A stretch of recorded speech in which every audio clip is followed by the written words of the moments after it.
Everyone, मैं आज आपको फार्मास्यूटिक सब्जेक्ट में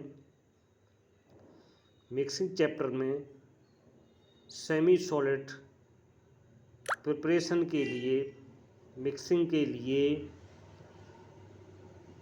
ट्रिपल रोलर मिल के बारे में डिस्कस करेंगे। इसका प्रिंसिपल है ट्रिपल मिल का कि ये जब एक शीयरिंग फोर्स की वजह से क्या होता है, शीयरिंग फोर्स की वजह से पार्टिकल टूट जाते हैं।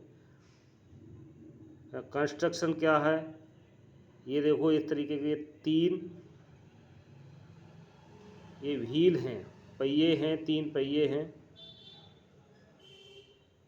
और ये स्टेनलेस स्टील के बने होते हैं और इन दो पहले पहियों और दूसरे व्हील के बीच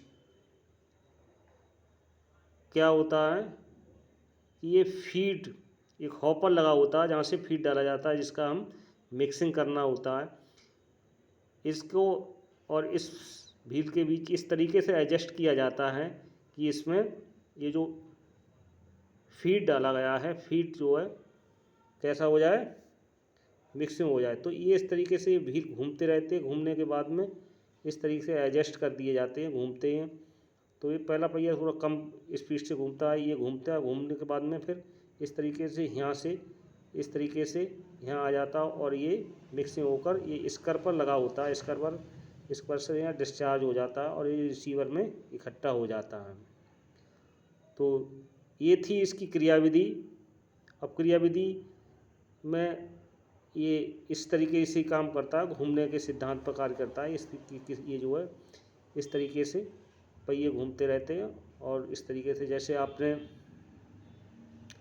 इसमें जैसे सड़क पर जो सड़क बनती है वहाँ पर रोलर चलते हैं, तो उसमें क्या है, उसमें केवल मिक्सिंग तो नहीं होता, उसमें केवल जो पत्थर होते हैं वो क्या है, वो सेट हो जाते हैं, ठीक है। लेकिन यहाँ पर जब दो पहिए घूमते हैं, तीसरा पहिए, तीन पहिए घूमते हैं, तो इसमें ये क्या है, आपस में मिक्सिंग हो जाती है, ठीक है। तो ये सेमी सॉलिड प्रिपरेशन के लिए इसका यूज किया जाता है, जैसे क्रीम है, ऑइंटमेंट है, ठीक है, और ग्रेन्यूल्स हैं। इस तरीके से इसका यूज किया जाता है। Thank you.